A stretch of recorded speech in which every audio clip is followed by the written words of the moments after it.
Everything is really new, unnatural, or even unnatural.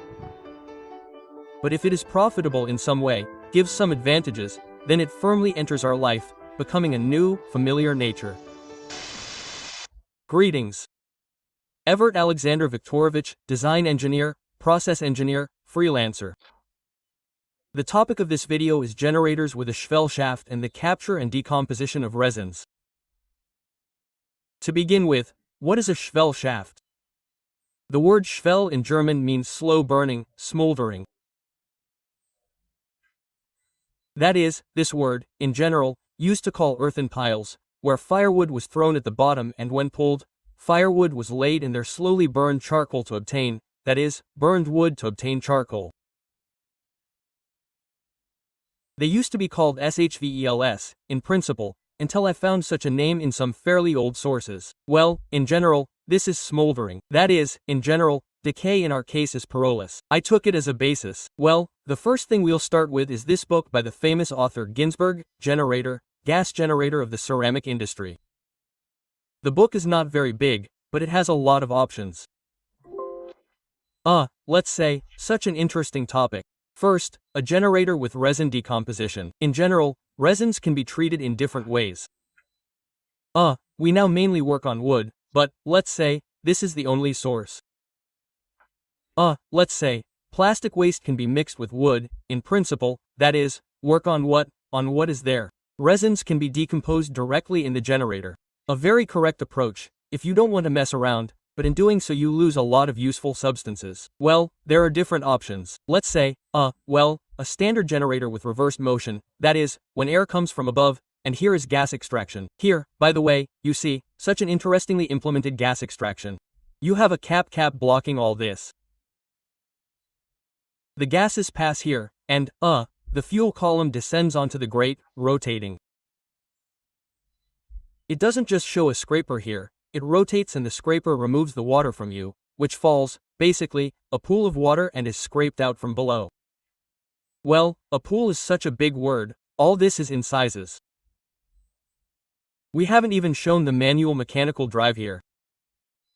What is it connected with? It depends on what you are working on. If you are working on high ash coals, you are gasifying it, you need a mechanical drive, constant rotation.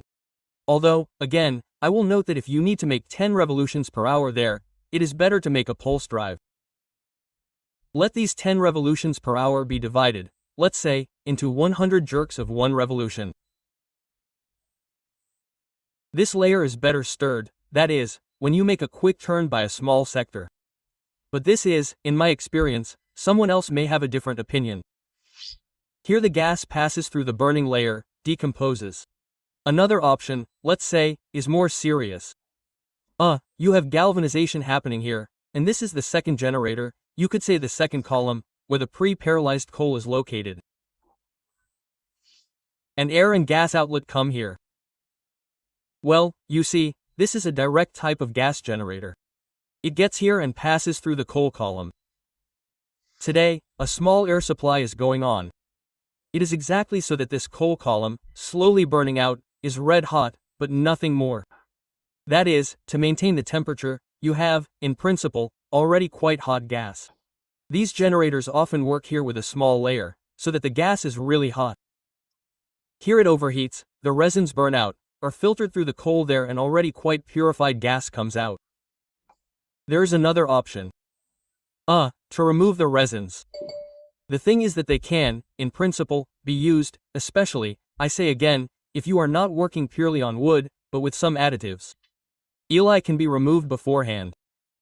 Here, in fact, we come to the concept of a borehole. What is a borehole? This is a shaft located above the combustion zone.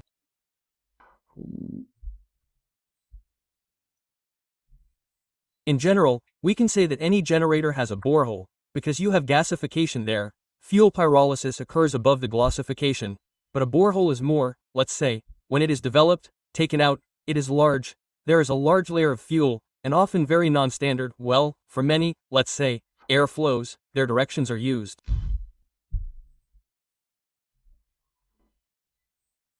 These are generators with boreholes.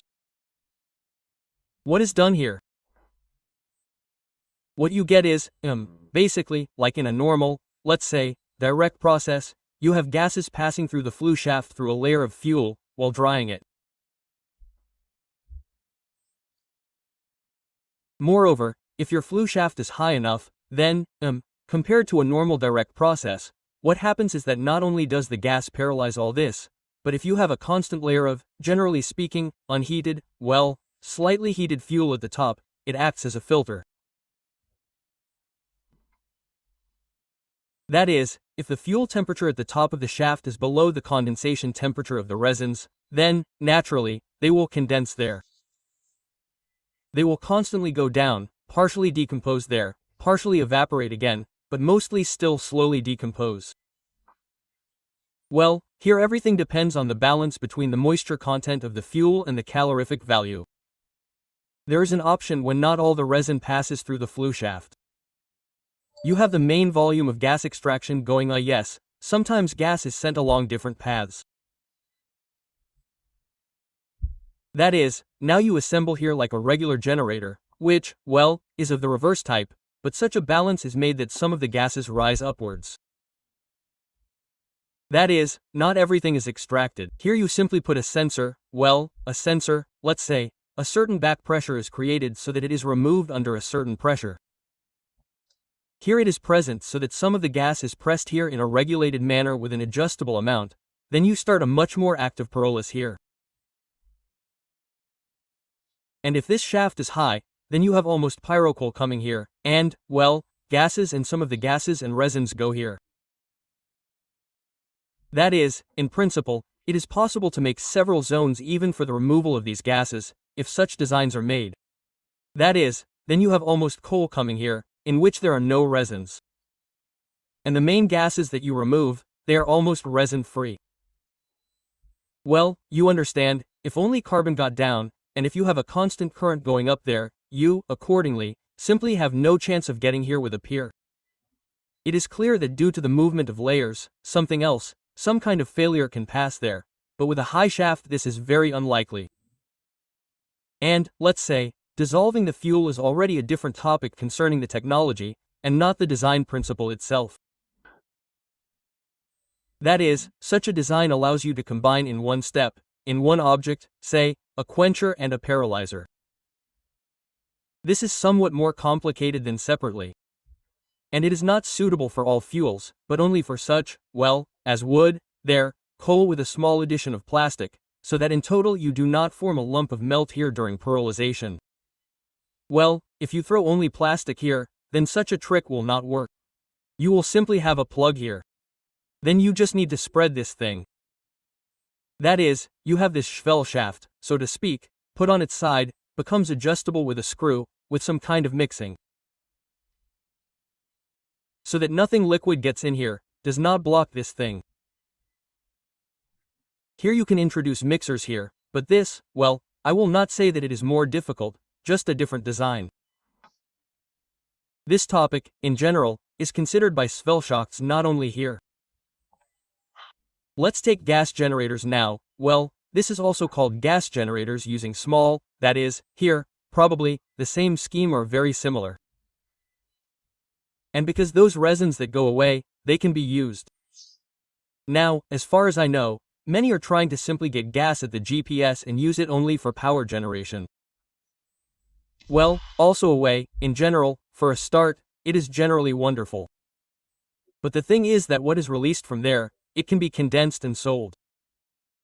That is, if you work, especially with additives of plastic, you will receive gasoline-like fractions from here, which can be sold as liquid fuel, and then further separated. I often talked about this too.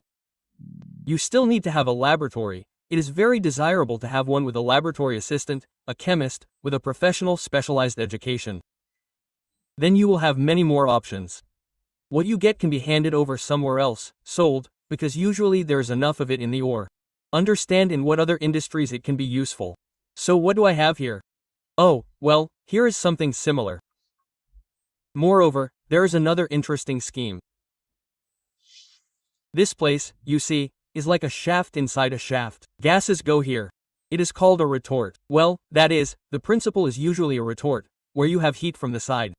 It is just without a bottom. It somehow, well, it works, but it is less effective than, of course, than when you have a flow of gases.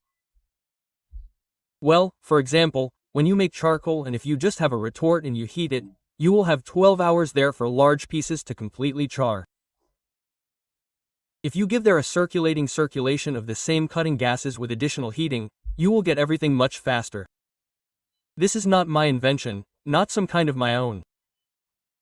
This has also been known since at least the 20s of the 20th century. Here. That is, what I wanted to convey is that preliminary galvanization can be significantly deepened, improved, and in principle, deeply paralyzed coal can get into the working area, in which it simply will not give resin formation. And you can vent all the resins through an additional outlet at the top and then work with them separately. Firstly, there will be mostly not only resins, but water vapor, a bunch of compounds if it is wood, and acetic acid and similar things, which, in principle, can also be used. Here. Well, the simplest way is to extinguish them with calcium, get calcium acetate and add it to the field somewhere, like fertilizer. Well, you need to make sure that there are no carcinogens there again. Well, in general, processing these removed resins is a separate topic. Not in this or in this video, that's for sure. Yes, you will lose some on the heat porous capacity, you will remove those resins that could still burn. But at the same time you will get such a plus in the quality of the gas and the stability of the generator that this plus often outweighs this small minus, because really, in order to char a tree, you need to burn a not very small percentage of this tree.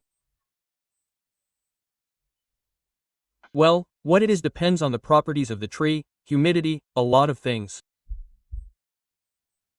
That's why it makes sense for you to let these gases into a separate high shaft so that they completely char the wood before it gets into the active zone, the gas generation zone. This, of course, gives some design features. Firstly, the fuel must either mix or be non-caking. Well, so that you don't get just a dead plug of wood here, through which you simply can't push anything. Well, in general, the path is shown. Many thanks to everyone who listened. Subscribe to my channel, like and goodbye. Every problem has at least one simple, clear, obvious, wrong solution. There are always more questions than answers.